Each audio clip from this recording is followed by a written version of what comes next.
പാർലമെന്റിന്റെ ശീതകാല സമ്മേളനം ഇന്നും തുടരും. അദാനി സൊറോസ് വിഷയങ്ങളിൽ ഇന്നും ഭരണപ്രതിപക്ഷ പ്രതിഷേധമുണ്ടായേക്കും. ഇന്നലെ രാജ്യസഭാ ചെയർമാൻ ജഗ്ദീപ് ധൻഖറിനെതിരെ പ്രതിപക്ഷ എംപിമാർ അവിശ്വാസ പ്രമേയ നോട്ടീസ് നൽകിയിരുന്നു. സ്വാതിയാണ് വാർത്തയുടെ വിവരങ്ങളുമായി ഇപ്പോൾ ദില്ലിയിൽ നിന്നും ഗുഡ് മോർണിംഗ് കേരളത്തിനൊപ്പം ചേരുന്നത്. Swathi, good morning. അവിടുത്തെ കാലാവസ്ഥയുമായി ബന്ധപ്പെട്ട സാഹചര്യം എനിക്കറിയാം. കൂടുതൽ ചോദ്യങ്ങളിലേക്കൊന്നും ഞാൻ കടക്കുന്നില്ല. വളരെ പെട്ടെന്ന് പറഞ്ഞോളൂ.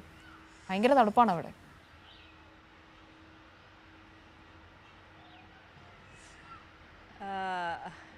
കാവ്യ, അങ്ങനെ പരിഗണിച്ചതിന് വലിയ നന്ദി. പാർലമെൻറ്റുമായി ബന്ധപ്പെട്ട വാർത്ത തന്നെയാണ്. കഴിഞ്ഞ കുറേ ആഴ്ചകളായി പാർലമെൻറ്റിൽ വലിയ ബഹളം നിലനിൽക്കുന്ന ഒരു സാഹചര്യമുണ്ട്.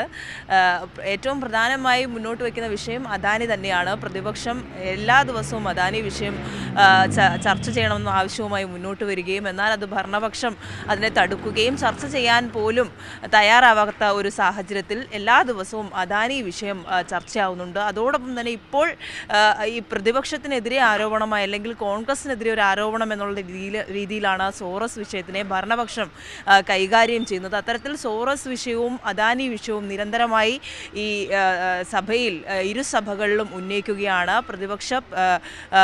ഭരണപക്ഷ പ്രത്യാരോപണങ്ങളൊക്കെ തന്നെ നിലനിൽക്കുന്നു. അതോടൊപ്പം തന്നെ ചർച്ചയ്ക്ക് തയ്യാറാവാത്തൊരു സാഹചര്യത്തിലാണ് നിരവധിയായിട്ടുള്ള കഴിഞ്ഞ ദിവസങ്ങളിലൊക്കെ തന്നെയും സഭ ഉച്ചയോടുകൂടി അല്ലെങ്കിൽ 2 മണിയോടുകൂടി പിരിയുന്ന ഒരു സാഹചര്യം തന്നെയാണ് ഉള്ളത്. അത്തരത്തിൽ ഇന്നും സഭ മുന്നോട്ട് പോകും എന്ന് തന്നെയാണ് മനസ്സിലാക്കാൻ വേണ്ടി സാധിക്കുന്നത്. കഴിഞ്ഞ ദിവസം ഈ ജഗദീപ് ധൻഖറിനെതിരെയും പ്രതിപക്ഷം രംഗത്ത് വരുന്ന ഒരു സാഹചര്യം ഉണ്ടായിരുന്നു.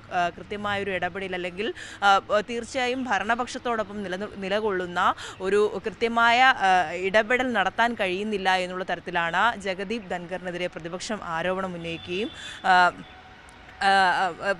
വിവാദത്തിലേക്ക് ആ വിഷയം കടക്കുകയും ചെയ്തത്. എന്തായാലും പാർലമെൻറ്റിൽ ഈ ശീതകാല സമ്മേളനം തുടങ്ങിയ അന്നു മുതൽ തന്നെ മണിപ്പൂർ വിഷയം, സംഭൽ വിഷയം, അതോടൊപ്പം അദാനി, ഇപ്പം ഏറ്റവും പുതുതായി വന്നിട്ടുള്ള സോറസ് വിഷയം എന്നുൾപ്പെടെ വലിയ തരത്തിലുള്ള വിഷയങ്ങൾ ചർച്ചയ്ക്ക് വരുന്നുണ്ട്. എന്നാൽ അതിനെ ഒന്നും പരിഗണിക്കാത്ത ഒരു സാഹചര്യം തന്നെയാണ് ഈ കേന്ദ്ര സർക്കാരിൻ്റെ ഭാഗത്തു നിന്നും ഉണ്ടാകുന്നത്. എന്തായാലും ഇന്നും ഈ വിഷയങ്ങളൊക്കെ തന്നെയും സഭയിൽ ചർച്ച ചെയ്യും എന്നുള്ളതിൽ തർക്കമില്ല. പ്രതിപക്ഷവും ഭരണപക്ഷവും ഈ വിഷയത്തിൽ പ്രത്യാരോപണങ്ങൾ ഉന്നയിക്കുമ്പോഴും അദാനി വിഷയത്തിലുള്ള മൗനം ഒരിക്കലും കേന്ദ്ര സർക്കാരിൻ്റെ ഭാഗത്തു നിന്നും ഉണ്ടാകാൻ പാടില്ലാത്തതാണ്. ഏത് വിഷയമായാലും അത് സഭയിൽ ചർച്ച ചെയ്യണമെന്ന പ്രതിപക്ഷത്തിൻ്റെ ഏറ്റവും പ്രധാനപ്പെട്ട ആവശ്യം തന്നെയാണ്.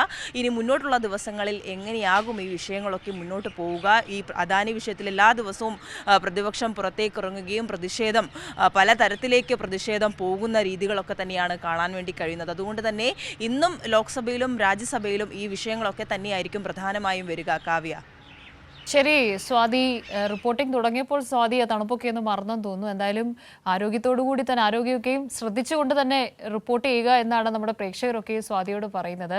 Thank you. ഗുഡ് മോർണിംഗ് കേരളത്തിൽ ഇന്ന് പാർലമെന്റിൽ നടക്കാനിരിക്കുന്ന വിശദാംശങ്ങളൊക്കെയും പങ്കുവച്ചത്.